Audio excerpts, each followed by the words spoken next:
Komisi Komunikasi Sosial Keuskupan Agung Jakarta mempersembahkan Oase Rohani Katolik yang dibawakan oleh para imam yang berkarya di Keuskupan Agung Jakarta. Selamat mendengarkan.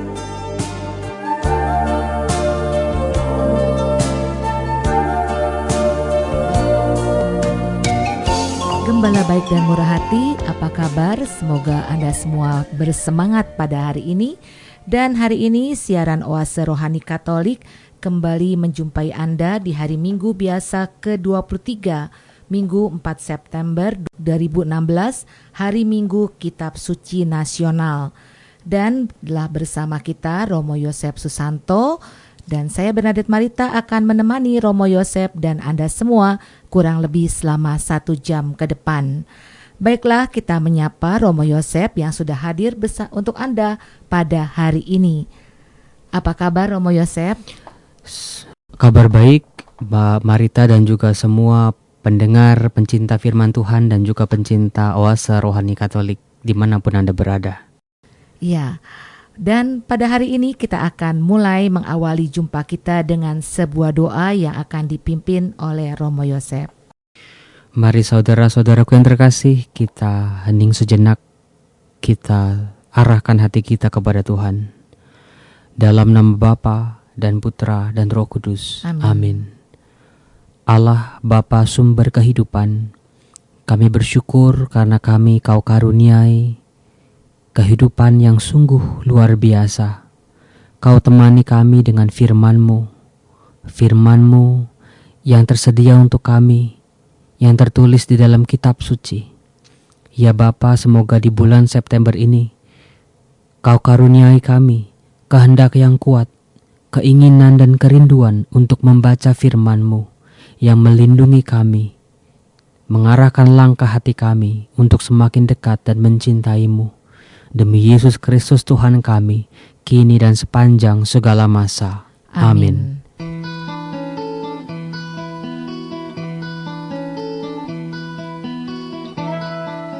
Perbincangan Rohani Injil hari ini.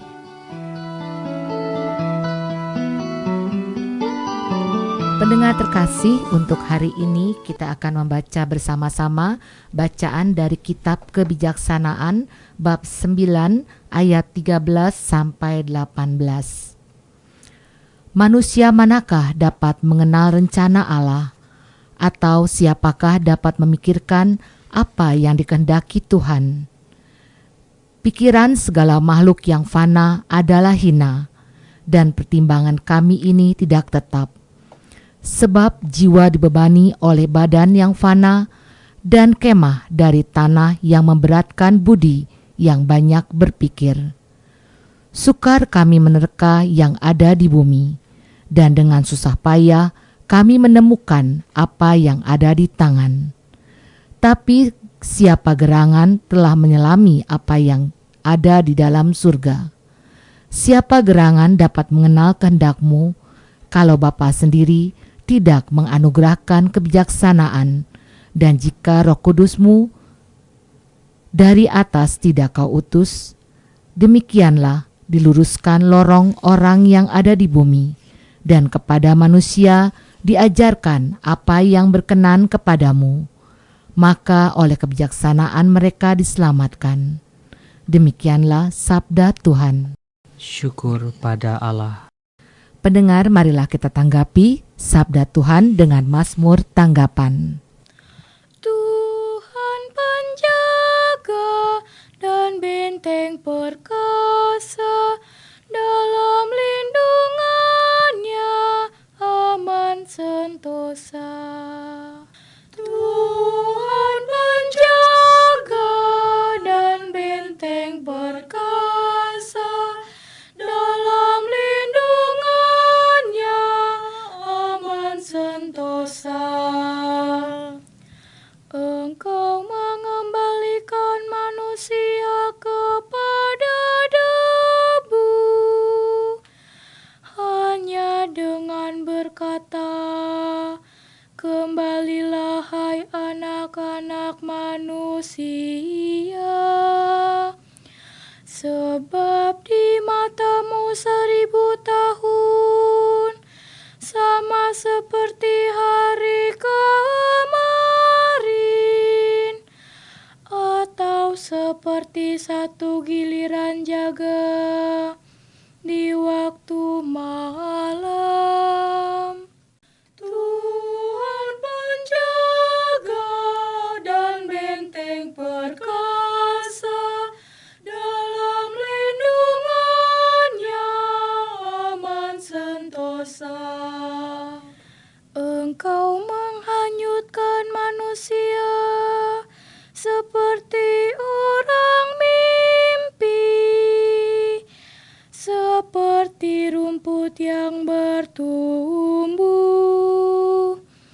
di waktu pagi, tumbuh dan berkembang, di waktu petang sudah lisut dan layu.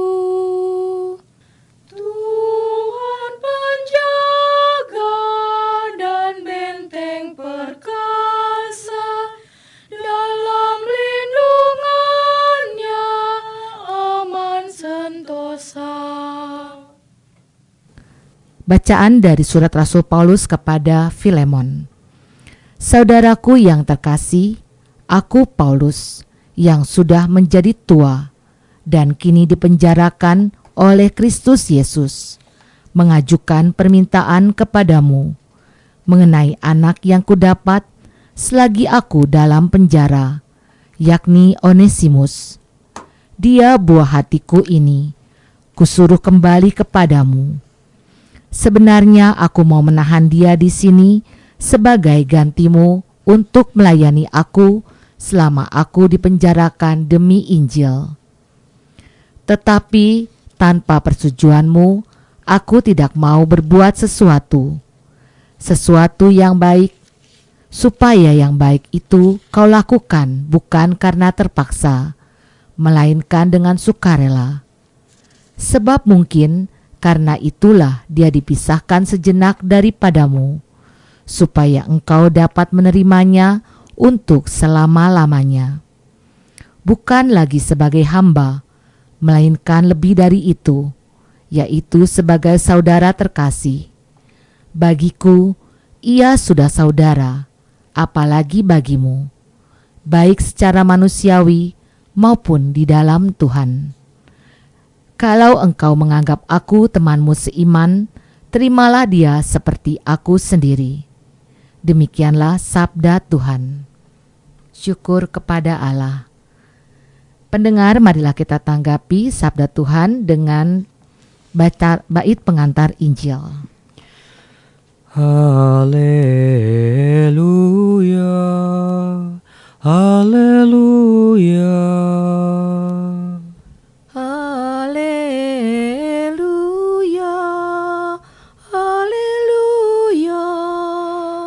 Sinarilah hamba-Mu dengan wajah-Mu, dan ajarkanlah ketetapan-ketetapan-Mu kepadaku.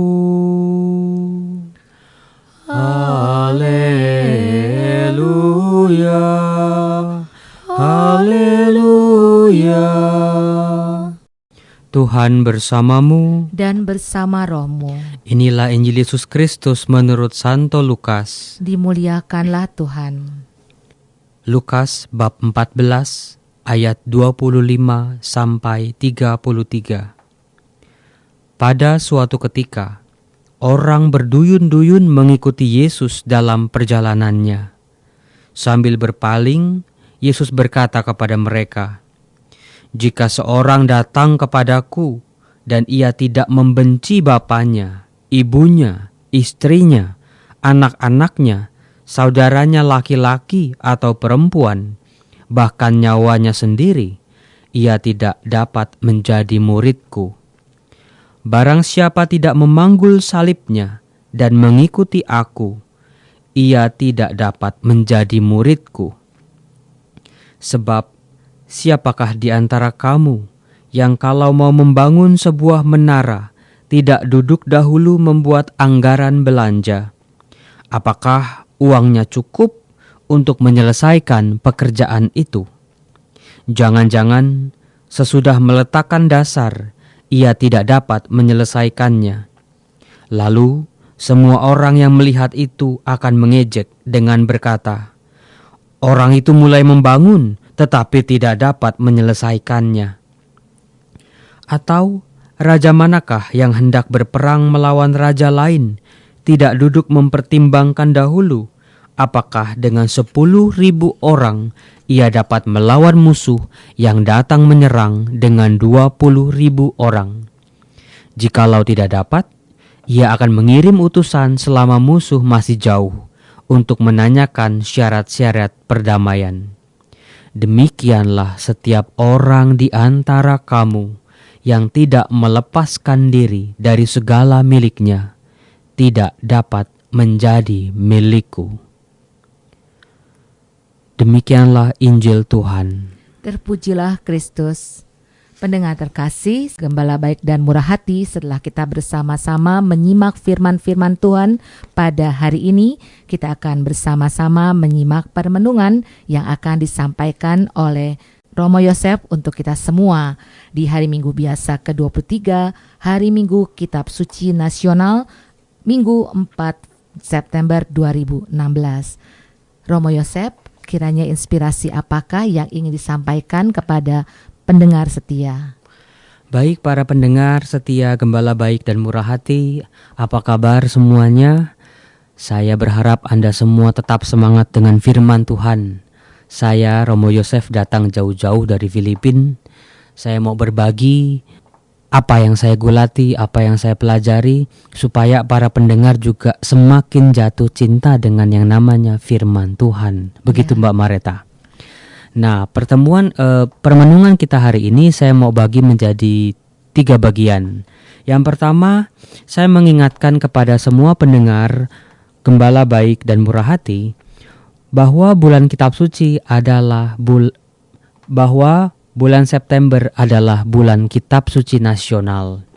Khusus di Keuskupan Agung Jakarta, Komisi Kerasulan Kitab Suci Keuskupan Agung Jakarta akan memeriahkan bulan Kitab Suci ini dengan pertemuan-pertemuan di lingkungan dengan sebuah buku yang sudah ada di tangan saya ini dengan judul, tema besarnya adalah Memaknai Pancasila dalam Terang Sabda. Sekilas tadi saya baca, renungan ini dibuat oleh Romo Romanus Heri Santoso, Ketua Komisi Kitab Suci KAJ, yang dibantu oleh tim ahli yaitu Romo Albertus Purnomo OFM, yang pasti sudah tidak asing lagi di telinga pendengar. Beliau adalah ahli Kitab Suci dan juga pengajar Kitab Suci di Sekolah Tinggi Filsafat di Darkara. Tema besar yang ditawarkan untuk bulan Kitab Suci di tahun 2016 ini adalah memaknai Pancasila dalam terang sabda Tuhan. Ada 4 pertemuan di mana masing-masing pertemuan akan membahas sila demi sila dari Pancasila. Karena ada 5 sila, tetapi ada 4 pertemuan, maka di sini tim memutuskan untuk memaknai sila kedua, sila ketiga, sila keempat, dan sila kelima. Yaitu bagaimana sisi kemanusiaan dari sila yang kedua misalnya, sisi persatuan, refleksi tentang hikmat kebijaksanaan, lalu juga refleksi tentang keadilan sosial dari sudut pandang Kitab Suci. Ini saya rasa akan menjadi menarik karena apa yang kita gulati, apa yang kita refleksikan selama bulan Kitab Suci akan selaras dengan arah dasar Keuskupan Agung Jakarta, supaya kita semua menjadi umat Katolik yang cinta gereja dan juga cinta tanah air. Jadi Bapak Ibu para pendengar ORK yang terkasih, saya menunggu Anda semua di lingkungan-lingkungan.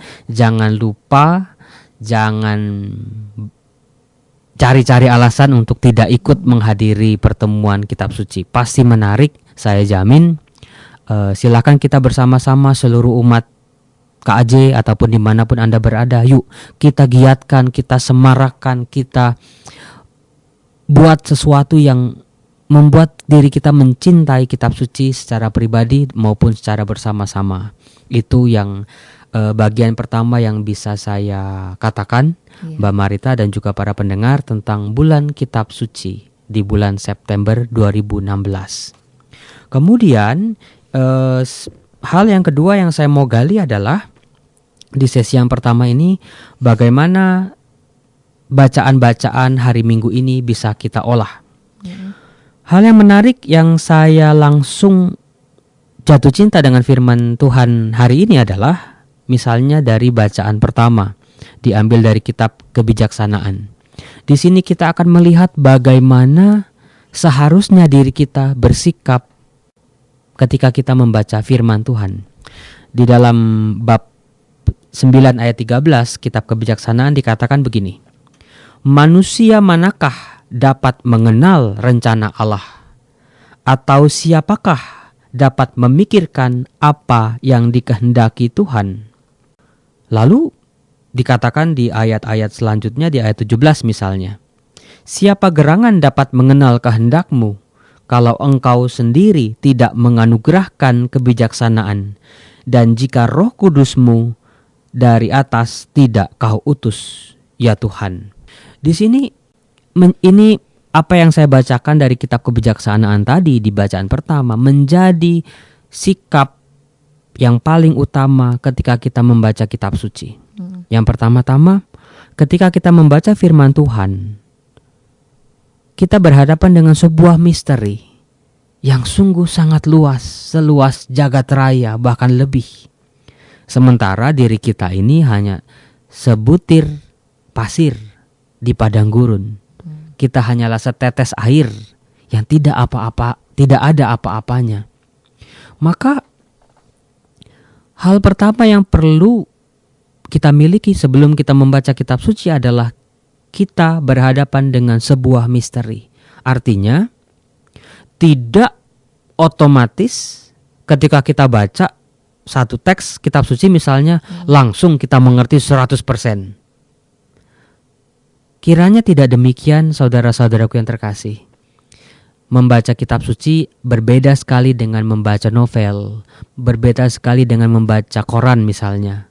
Kalau koran, misalnya wartawan yang menulis berita di koran, di surat kabar, itu dia memang menggunakan suatu teknik penulisan yang mau menyampaikan informasi yang sejernih-jernihnya, sejelas-jelasnya kepada para pembaca.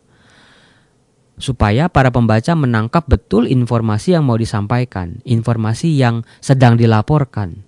Tetapi beda halnya dengan kitab suci. Si penulis kitab suci ketika dia menulis sebuah teks kitab suci, dia mau menyampaikan permenungannya, misteri yang dia tangkap dari Allah, dari Roh Kudus yang bekerja di dalam dirinya, yang tidak terbatas itu, lalu tertuang dalam tulisan yang serba terbatas, dalam bahasa-bahasa manusia yang terbatas, dalam tulisan-tulisan yang selembar, 2 lembar, bahkan 1000 lembar saja tidak akan cukup untuk menangkap misteri Allah itu. Maka dari itu kita harus punya sikap yang rendah hati. Tidak perlu semua yang ada di dalam kitab suci bisa kita pahami saat itu juga ketika kita membaca kitab suci. Kok begitu, Romo? Bukankah kita harus memahami firman Tuhan? Ya, itu betul. Tetapi harus kita ingat, firman Allah adalah firman yang hidup. Firman Allah yang tertulis dalam kitab suci itu bukan teks mati. Sekali A ya A, B ya B, C ya C. Bukan demikian. Teks-teks di dalam kitab suci bukanlah teks-teks mati, tetapi teks-teks yang hidup.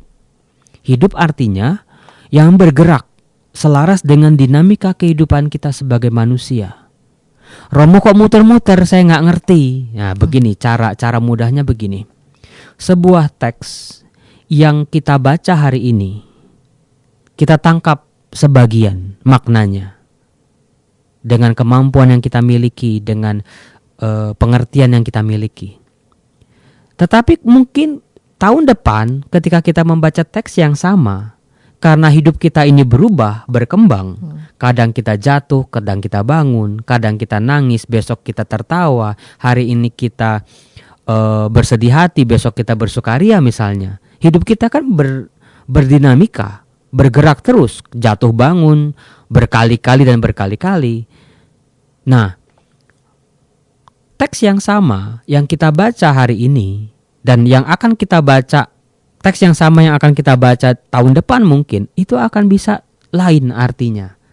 Karena hidup kita pun berubah, hidup kita pun berkembang, hidup kita pun berbeda dari tahun lalu, misalnya seperti itu. Itulah yang saya katakan firman Allah yang hidup. Maka apa yang dikatakan si penulis kebijaksanaan itu betul sekali. Siapa sih yang dapat mengerti kehendak Allah? Siapa yang bisa mengerti misteri Allah? No, kita manusia itu nggak ada apa-apanya, kecil.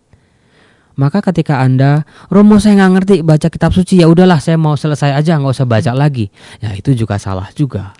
Kita nggak boleh menyerah. Meskipun kita tidak mengerti, jangan takut, jangan minder. Coba terus baca lagi, pelan-pelan kita akan menikmati misteri-misterinya. Sampai kapan kita juga nggak tahu. Mungkin sampai kita menutup mata baru misteri itu selesai. Tetapi selama kita hidup, misteri itu akan tetap menjadi misteri. Kita akan mendapat titik-titik terang, secercah inspirasi. Sedikit demi sedikit kita ambil, lama-lama menjadi kekuatan bagi kita. Itu. Jadi poin yang saya mau katakan, jangan minder, jangan takut, jangan cemas. Kalau Anda baca satu teks, kok nggak ngerti apa-apa ya Romo ya? Kok nggak kayak orang-orang, kok bisa ngomong macam-macam tentang teks yang sama, bisa tafsir macam-macam tentang teks kitab suci, kok saya nggak bisa ya? Nah itu, jangan takut, jangan cemas, dan jangan berkecil hati. Coba terus, jangan pernah menyerah. Itu dari bacaan yang pertama. Ditegaskan bahwa semua inspirasi yang kita dapat itu dari Roh Kudus. Maka penting juga hal yang kedua, selain tadi sikap rendah hati, berhadapan dengan misteri Allah, yang kedua adalah kita memohon penerangan Roh Kudus. Maka perlu ketika kita sebelum membaca kitab suci, kita doa dulu sebentar. Tuhan, beri saya inspirasi. Turunkanlah Roh Kudus-Mu dalam hati saya, dalam pikiran saya, untuk bisa memahami firman-Mu. Jadi pengertian, inspirasi, kebijaksanaan adalah sesuatu yang dimohon dari manusia kepada Allah. Pengertian adalah anugerah dari Allah, maka harus kita minta. Itu jadi ada dua hal yang bisa kita gali dari bacaan pertama. Yang pertama, sikap rendah hati. Kita ini manusia yang terbatas. Kita berhadapan dengan misteri Allah yang tidak ada batasnya. Yang kedua, mohon petunjuk Roh Kudus, mohon bantuan Roh Allah sendiri yang akan mendampingi kita dalam hidup kita, dalam membaca kitab suci. Lalu hal lain yang bisa saya katakan adalah, saya sering ditanya, Romo, mana sih yang lebih penting, berdoa atau baca kitab suci?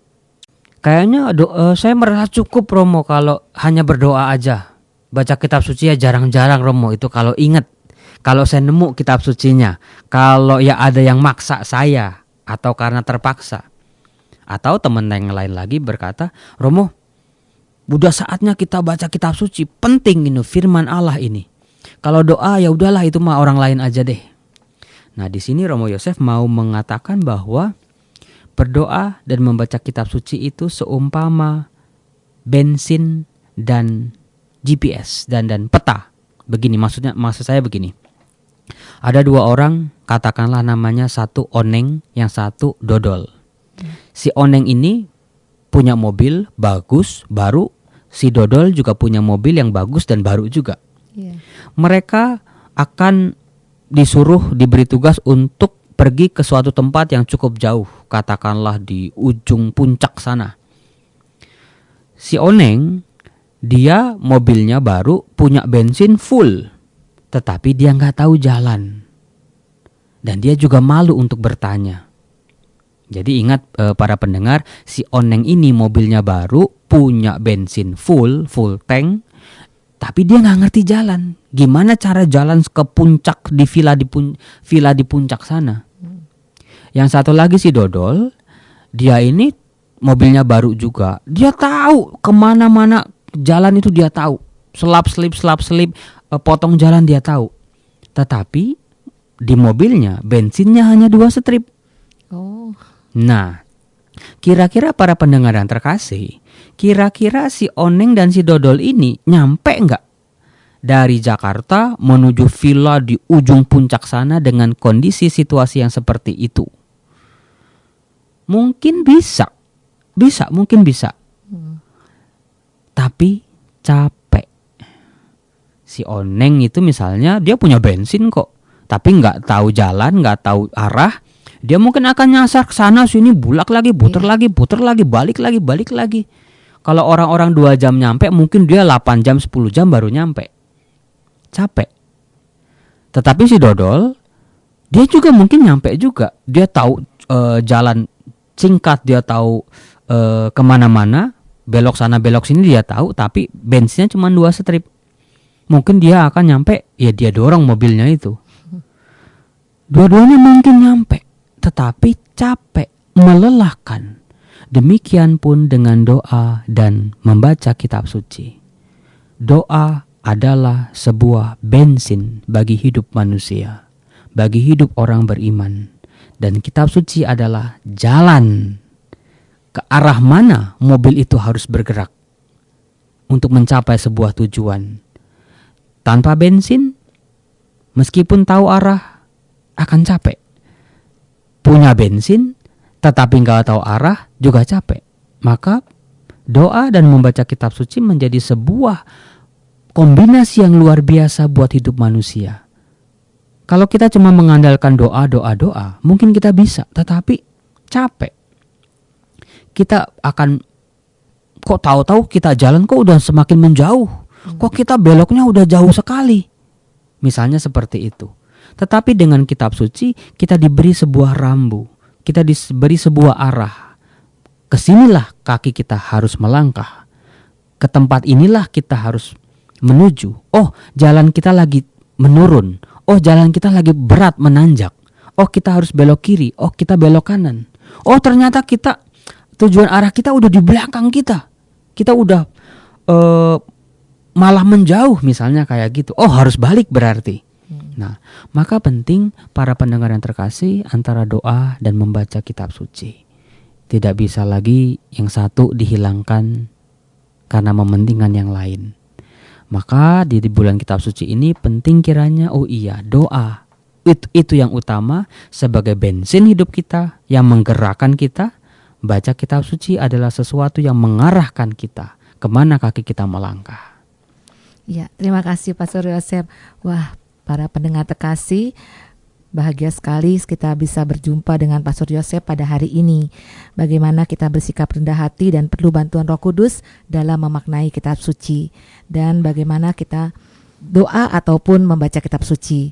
Kita dengarkan dulu sebuah lagu sambil kita meresapkan apa yang disampaikan oleh Pastor Yosef untuk kita semua.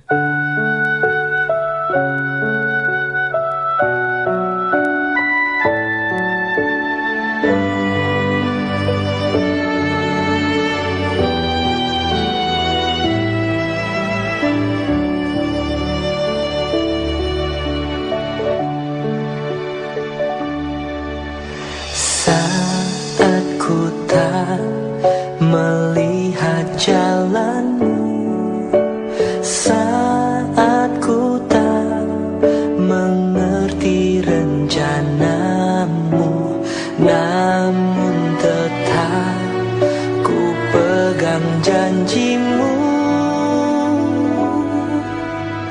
Pengharapanku hanya padamu.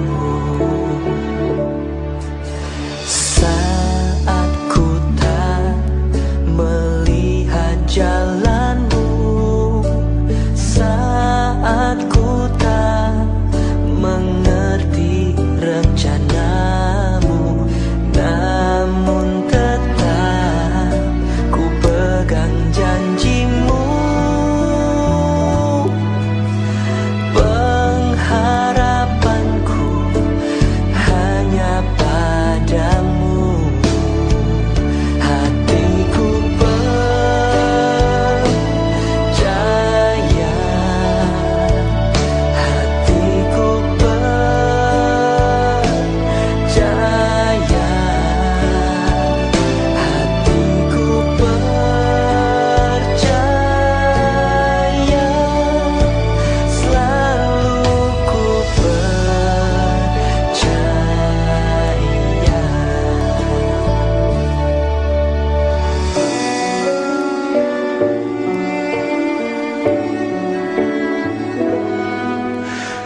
iman Katolik.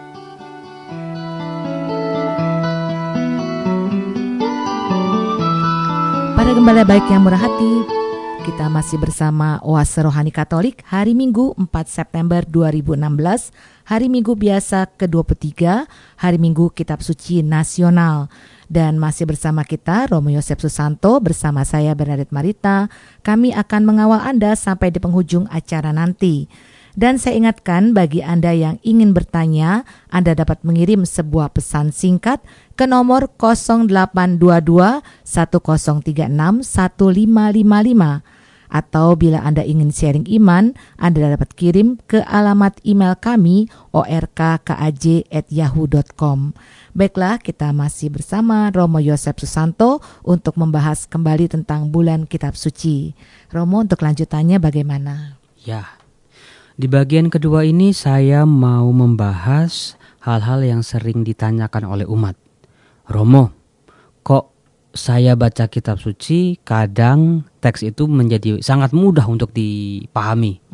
Ada yang sulit, ada yang sangat sulit untuk dipahami. Nah, maka dari itu saya Romo Yosef mau membagi teks kitab suci itu menjadi 3 kategori. Yang pertama, teks-teks yang sangat mudah untuk dipahami. Begitu kita baca, teks itu begitu sederhana, clear, jernih, mudah dipahami, mudah diamini, dan juga mudah untuk dilaksanakan. Tetapi ada juga teks-teks yang butuh usaha khusus untuk menangkap makna di dalamnya. Nanti saya akan kasih contoh. Seolah-olah teks itu biasa, tapi kalau dibaca dengan usaha yang khusus, yang lebih, kita akan mendapat sesuatu yang lebih juga. Lalu teks yang ketiga adalah teks yang dikategorikan memang sulit untuk dipahami, apalagi dijalani. Nanti biar kita bahas satu persatu. Saya akan memberi contoh kepada para pendengar Oase Rohani Katolik, gembala baik dan murah hati, contoh teks-teks yang mudah untuk dipahami. Begitu sekali baca Romo, jelas. Begitu Romo nyokotbah, dijelaskan jelas sejelas-jelasnya. Misalnya saya memberi contoh bacaan-bacaan minggu-minggu yang lalu di bulan Agustus misalnya, supaya para pendengar juga masih ingat, tidak asing dengan teks yang saya baca ini. Misalnya di bacaan hari Minggu, bacaan kedua hari Minggu 21 Agustus. Di situ dikatakan dalam kitab Ibrani bab 12 ayat 5 dikatakan begini. Hai anakku, janganlah meremehkan didikan Tuhan, dan janganlah putus asa apabila engkau diperingatkan olehnya. Karena Tuhan menghajar orang yang dikasihinya, dan ia menyesah orang yang diakuinya sebagai anak. Lalu si penulis kitab Ibrani ini, surat Ibrani ini melanjutkan begini. Memang tiap-tiap hajaran pada waktu diberikan tidak mendatangkan sukacita, tetapi dukacita. Nah, teks-teks ini saya kategorikan termasuk teks-teks yang mudah untuk dipahami.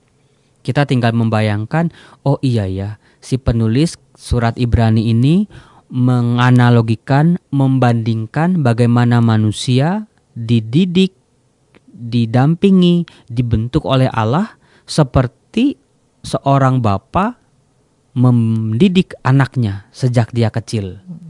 Kita tinggal langsung membayangkan misalnya, oh iya ya, waktu kecil dulu saya itu digebukin sama orang tua saya karena mencuri misalnya. Digebukinnya habis-habisan. Nangis, sedih, sakit hati. Oh ternyata setelah besar saya baru ngerti kenapa saya dulu digebukin, dimarahin, diomelin karena saya mencuri. Karena ternyata orang tua saya sedang mendidik saya sebuah kejujuran, misalnya kayak gitu. Ya. Mungkin Anda akan berpikir, oh iya mungkin kalau dulu saya enggak digebukin, saya nggak tahu apa arti sebuah kejujuran. Mungkin udah gede saya nggak bisa membedakan mana mencuri, mana yang nggak mencuri. Mana hasil yang jujur bersih dari usaha saya, mana yang korupsi. Misalnya kayak gitu. Nah, ketika memahami itu baru teks kitab suci yang tadi saya baca baru ngerti. Oh iya ya, kenapa dalam hidup kita ini kok ada masalah ya? Kenapa kok Tuhan membiarkan saya dirudung persoalan? Kenapa saya kok sakit gak sembuh-sembuh ya? Kenapa kok orang-orang lain keluarganya bisa damai, tentram, bahagia? Kenapa keluarga saya kok berantakan ya? Kenapa kok dulu saya diadopsi misalnya? Kok saya dibuang sama orang tua saya? Misalnya kayak gitu. Nah, misteri pertanyaan seperti itu yang mewarnai seluruh hidup manusia. Kenapa saya begini? Kenapa saya begitu? Kenapa orang lain berbuat ini sama saya? Kenapa orang lain berbuat jahat sama saya? Dan juga kenapa Tuhan membiarkan itu semua? Pada suatu ketika kita sudah menjalani itu semua, dan kita melihat titik terang. Oh iya ya, ternyata badai gelombang yang saya alami di keluarga saya, oh iya ada maksud Tuhan di balik itu. Oh ternyata ini toh. Oh ternyata supaya misalnya keluarga kami semua lebih erat lagi, lebih saling memperhatikan lagi, lebih jujur, lebih setia lagi misalnya gitu. Lebih saling memperhatikan dengan ketulusan dan kasih misalnya kayak gitu. Nah, teks-teks yang tadi di surat orang Ibrani ini dengan mudah ketika kita menganalogikan, oh begini, oh begitu, oh gampang Romo, ternyata saya ngerti bahwa didikan Tuhan tadinya itu membuat sedih, membuat marah, membuat kecewa, tetapi kalau kita setia dan taat akan mendatangkan sukacita. Kalau kita setia, oh ya ngerti Romo, 100% ngerti. Itu teks yang saya kategorikan sebagai teks yang sederhana, teks yang mudah untuk dipahami. Nah, teks yang kira-kira yang kategori kedua, yang perlu usaha lebih. Usaha lebih yang saya maksud di sini bukan yang susah-susah kok, bukan yang macam-macam harus belajar bahasa Ibrani, Yunani, harus kursus ini, kursus itu, enggak. Yang saya maksudkan adalah suatu teks yang kita baca, oh ngerti Romo. Tapi kalau kita baca 2-3 kali sampai 5 kali, pelan-pelan perhatikan kata demi kata. Wow. Contoh, lagi-lagi di bacaan Injil, di bacaan Injil hari Minggu 21 Agustus. Di situ dikatakan begini. Pasti Anda sudah pernah dengar sering. Yesus bersabda, "Berjuanglah untuk memasuki pintu yang sempit itu. Sebab aku berkata kepadamu, banyak orang akan berusaha untuk masuk tetapi tidak dapat." Sederhana, 2 kalimat. Kita sering dengar. Mudah dipahami? Ya, bisa dipahami dengan mudah. Berjuanglah untuk masuk melalui pintu yang sempit itu.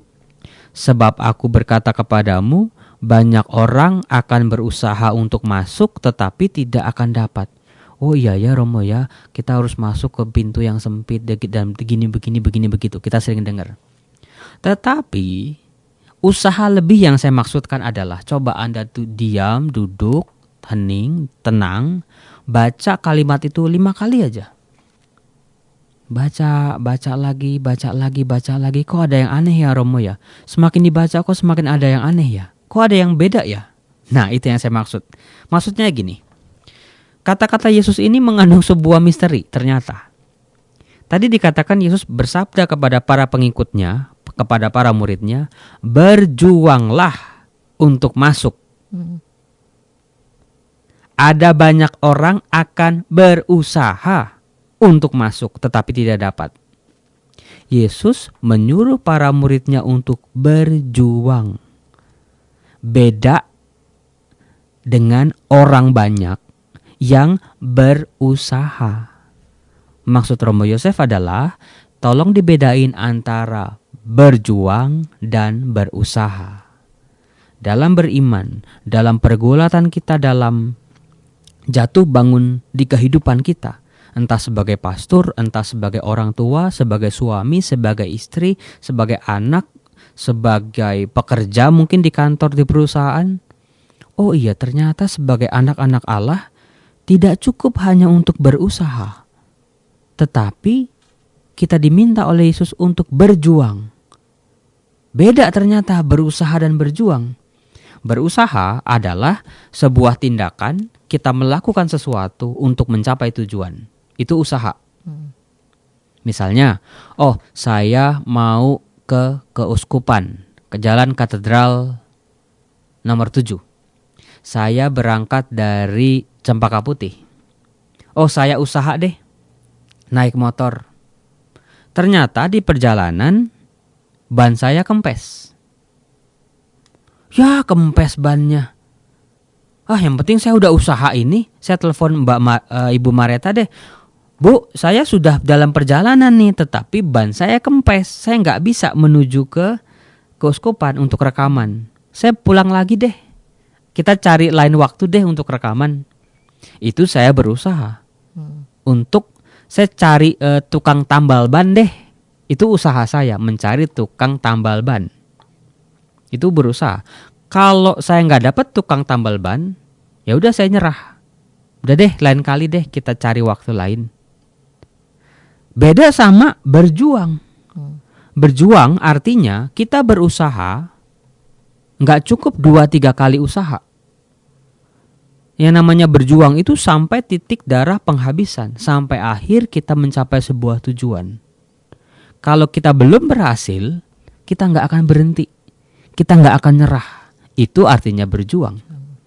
Beda dengan berusaha. Berusaha mungkin sekali 2 kali, ketika gagal dan gagal lagi stop, ya udah nyerah, kita kalah, kita mundur. Tetapi yang namanya berjuang, bahkan kalau sampai saya mengorbankan jiwa saya, hidup saya akan usahakan itu. Itu berjuang. Ketika begitu banyak rintangan, saya akan mencari sebuah jalan. Mentok juga akan cari jalan lain. Mentok lagi cari jalan lain. Mentok lagi cara jalan lain. Itu cara berjuang. Berjuang artinya tidak pernah menyerah untuk mencapai sebuah tujuan yang memang layak untuk diperjuangkan. Nah, dari situ boleh kita, ternyata beda ya. Yesus bilang berjuanglah, bukan berusahalah loh. Berjuanglah.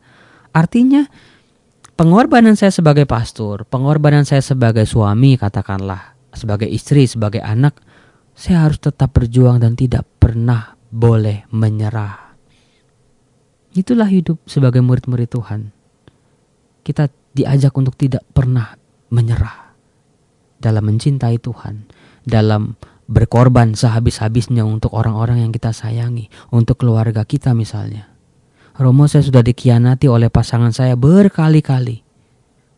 Jangan menyerah demi keluargamu, karena itu memang layak untuk diperjuangkan. Nah, kan kalau begitu kan, ternyata firman Tuhan itu kok jadi luar biasa ya Romo. Cuman bedain antara berjuang sama berusaha ternyata beda jauh. Ternyata memberikan sebuah nuansa yang lebih luas dibandingkan cuma dibaca sekali terus udahlah ngerti gitu. Tapi kalau dibaca 5 kali, 6 kali, 7 kali, ternyata kok Yesus nyuruhnya berjuang. Orang lain berusaha, beda ternyata. Kenapa orang-orang banyak itu yang berusaha nggak bisa masuk? Karena kalau berusaha, sekali usaha, 2 kali usaha gagal, dia akan stop. Beda sama berjuang. Makanya nggak ada yang namanya misalnya pahlawan-pahlawan kita dalam memperebutkan kemerdekaan dikatakan perjuangan para pahlawan. Tidak dikatakan perusahaan para pahlawan. Gitu. Kalau para pahlawan kita nyerah dalam hidup, ketika mereka berperang, mungkin kita nggak akan merdeka sampai sekarang. Ketika orang tua kita, ibu kita lah katakanlah, ketika melahirkan, proses melahirkan, mereka berhenti berjuang aja, ngeden gitu ya katanya ya. Berhenti, udah capek, nggak mau, sakit. Mungkin kita juga nggak lahir. Nah, itulah pentingnya menghargai perjuangan. Dan Tuhan ngerti betul seberat apa, setangguh apa perjuangan kita masing-masing dalam beriman, dalam menjalani kehidupan dengan iman, dengan kepercayaan kepada Tuhan.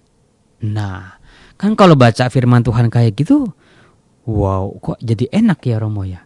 2 kata bisa ngomong 1 jam lebih misalnya kayak gitu. Gitu. Itu teks yang saya kategorikan kategori yang kedua. Ada satu lagi kalau kita punya waktu, mudah-mudahan masih ada waktu. Saya akan memberi contoh teks yang kalau kita baca lebih dengan usaha lebih, kita akan mendapat sesuatu yang wow juga. Misalnya, ingat nggak kisah waktu hari Minggu 14 September Maria mengunjungi Elizabeth? Itu bacaan hari Minggu 14 Agustus. Pasti para pendengar juga sering mendengar kisah Maria mengunjungi Elizabeth. Ini bukan suatu teks yang asing, tetapi sudah familiar. Tetapi kalau kita baca 4 kali, 5 kali, 10 kali dengan teliti, ternyata kok banyak wownya. Di situ dikatakan begini, misalnya di Lukas bab 1 ayat 42. Ketika Maria datang ke rumah Elizabeth, di situ dikatakan Elizabeth berseru dengan suara nyaring, "Diberkatilah engkau di antara semua perempuan, dan diberkatilah buah rahimmu. Siapakah aku ini sampai ibu Tuhanku datang mengunjungi aku? Sebab sesungguhnya ketika salammu sampai kepada telingaku, anak yang di dalam rahimku melonjak kegirangan." Nah, kalau kita baca teks ini 10 kali aja dalam sebuah keheningan, kita sediain waktu betul-betul, memang saya mau, Tuhan beri saya Roh Kudus-Mu supaya saya memahami teks ini. Kenapa sih Elizabeth bisa sampai ngomong kayak begini kepada Maria? Apa maksudnya? Kalau kita baca betul-betul teks ini, di sini Elizabeth sedang memuji Maria setinggi langit. Ini pujian yang bukan pujian sederhana ini, bukan pujian yang ecek-ecek ini. Diberkatilah engkau di antara semua perempuan. Coba, siapa yang gak bangga dipuji kayak gini? Oh, kamu wanita paling cantik. Wah, alisnya paling bagus. Oh, bodinya paling melekuk-lekuk. Wah, paling kaya, paling punya banyak uang, paling bahagia. Siapa yang gak terlena dipuji dengan pujian seperti ini? Wah, ini luar biasa. Pujian ini di satu sisi baik, tapi di sisi lain punya sisi yang mengancam juga sebetulnya. Untungnya dari pujian ini kita bisa mengenal siapa Maria. Bunda Maria dipuji dengan pujian setinggi langit seperti ini. Dia tidak terlena, dia tidak besar kepala, dia tidak mencari pujian. Lihat saja di Lukas bab 1 ayat 46. Begitu mendengar pujian setinggi langit yang mengawang-awang, Maria mengatakan, "Jiwaku memuliakan Tuhan, hatiku bergembira karena Allah juru selamatku." Wow. Dipuji sebesar apapun, setinggi apapun, Maria tidak mengambil untuk dirinya sendiri, tetapi untuk Allah. Dia malahan memuji Allah. Dia meninggikan Allah. Allah lah yang pantas dipuji. Di sini kita bisa melihat, oh ternyata Maria adalah pribadi yang rendah hati. Oh ternyata saya pun misalnya harus belajar seperti Maria. Pribadi yang rendah hati. Tidak mencari pujian, tidak haus pujian, tidak memamerkan segala yang kita punya supaya dipuji orang. Tidak menjelek-jelekan orang lain supaya saya merasa lebih hebat dibandingkan orang lain. Oh ternyata Maria, dia bukan cuma wanita istimewa yang beriman, tetapi dia pribadi yang sungguh rendah hati. Misalnya kayak gitu Mbak Marieta dan para pendengar yang terkasih. Itu teks kategori yang kedua. Ketika kita cermati, oh begini, oh begitu. Oh dari situ kita bisa menarik hal-hal banyak sekali yang bisa kita pelajari, yang kita timba untuk hidup kita. Gitu. Nah sekarang teks kategori ketiga. Teks yang susah untuk dipahami. Satu, entah karena bahasanya memang sulit. Yang kedua, tidak mudah untuk dijalani. Kenapa Romo teks ini menjadi sedemikian sulit untuk saya pahami? Mungkin Romo Yosef bisa mengatakan mungkin belum waktunya. Mungkin kita belum mengalami pengalaman yang membuat kita bisa mengerti apa arti teks ini. Contoh, Dalam bacaan Injil hari ini tadi, 4 September, Yesus mengatakan, "Barang siapa tidak memanggul salibnya dan mengikuti aku, ia tidak dapat menjadi muridku." Kan dikatakan di situ, barang siapa tidak membenci ayahnya, tidak membenci ibunya, tidak membenci saudaranya, dia tidak layak menjadi muridku. Aduh Romo, kok bisa begini? Apakah saya harus membenci papa mama saya? Saya harus membenci keluarga saya? Apakah harus seperti itu? Saya pun tadinya berat sekali untuk memahami teks ini. Tetapi ada suatu peristiwa dalam hidup saya di mana saya merasa salib saya menjadi begitu berat dan teramat berat. Problem hidup bertubi-tubi. Air mata yang satu belum kering sudah ada air mata yang lain. Ketika hidup terlalu melelahkan dan menyakitkan. Ketika doa-doa yang keluar dari mulut dan hati dan iman kita itu berhadapan dengan yang namanya tembok kemustahilan. Sudah usaha ke sini tidak terjawab. Sudah usaha ini belum ada solusi. Ketika doa sampai kita tidak tahu lagi harus berdoa kayak apa. Saya pernah mengalami situasi yang seperti itu. Tuhan maunya apa? Mau harus saya bagaimana?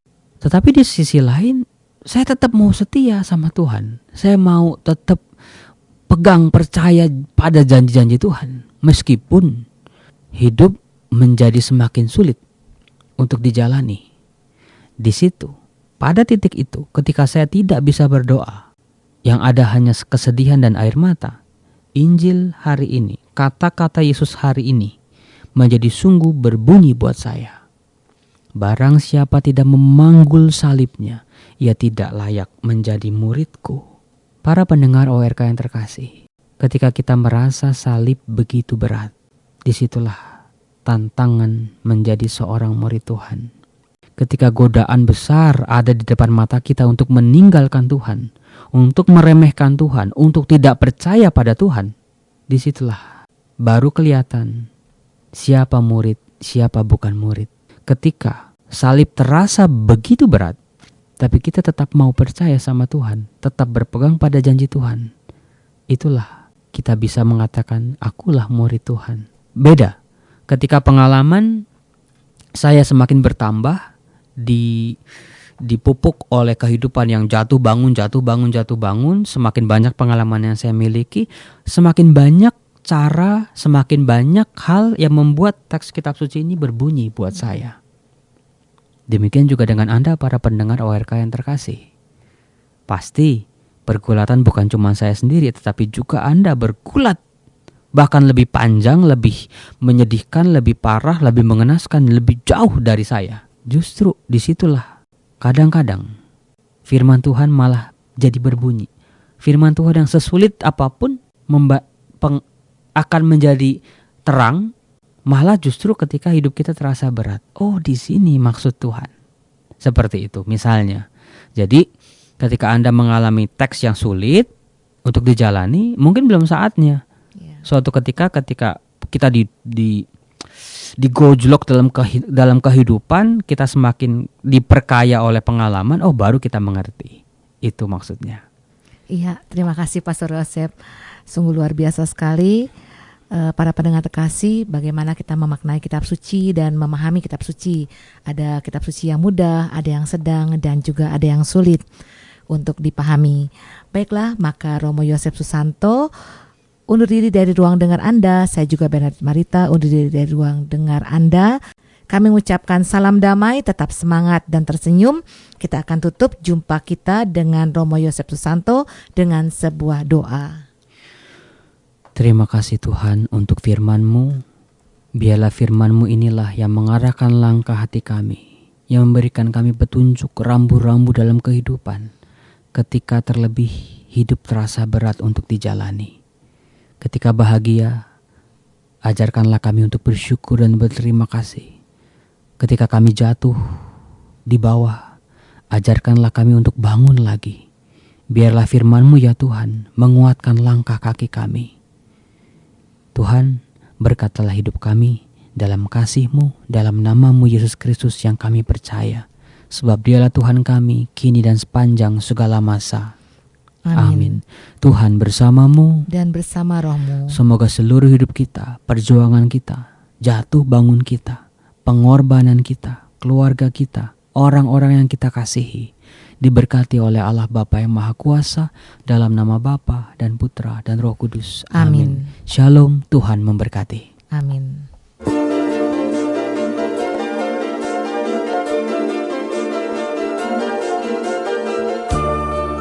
Demikianlah Oase Rohani Katolik yang dipersembahkan oleh Komisi Komunikasi Sosial Keuskupan Agung Jakarta, yang dibawakan oleh para imam yang berkarya di Keuskupan Agung Jakarta. Tuhan memberkati.